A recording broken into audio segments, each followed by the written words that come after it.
manin enin kan zai lenge nom sak na te zong in ka tlan tri music tiring shet hau sak na te zong in ka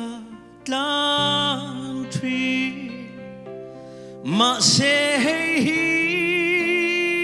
ka du bernang ma sia hi katan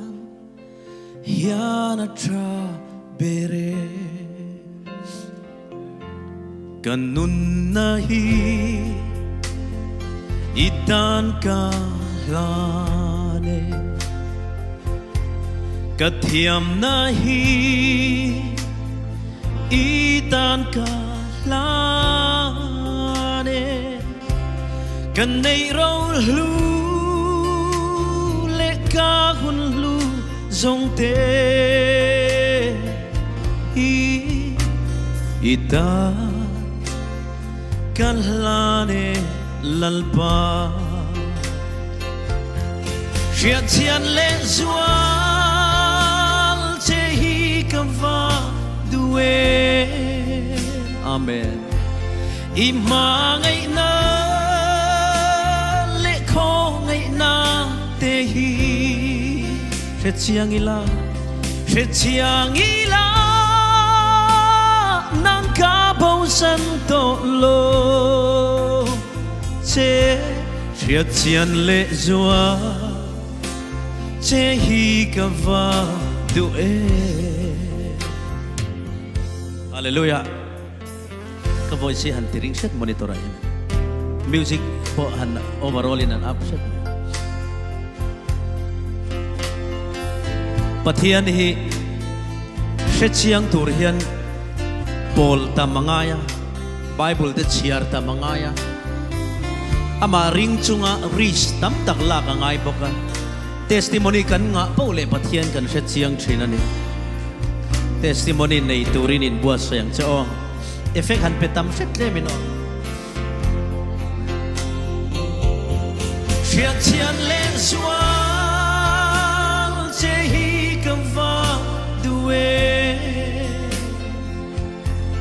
imangai na le khongai na te hi Hallelujah Hriatchian ila nang ka bau san to lo che Hriatchian le Zual che hi ka va du e it is en lu katana luan chu avamakin o araw pui mi sing finna hiana 𝗕𝗵𝗶 lullo ve lalpa avaro pui Hriatchian le Zual che hi ka va duwe Isu imangai na le khongai na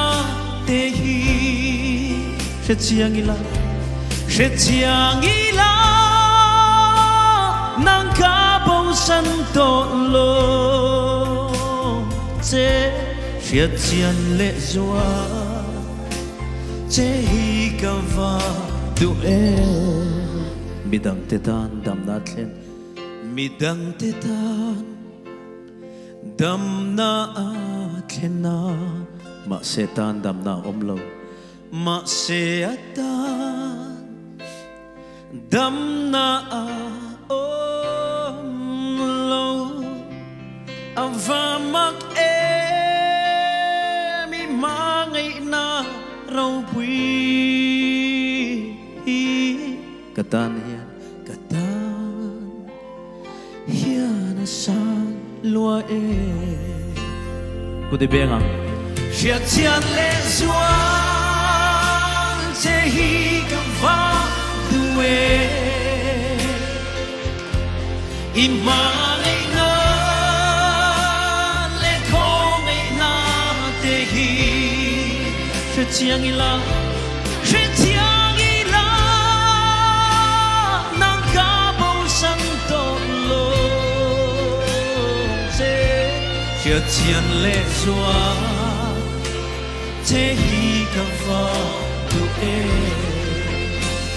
𝗍𝗃𝗃 𝗍𝗃𝗃 난가보산도로 𝗍𝗃𝗃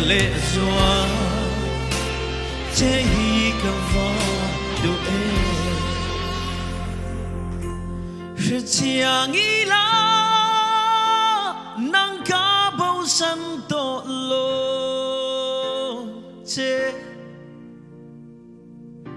𝗍𝗑𝗃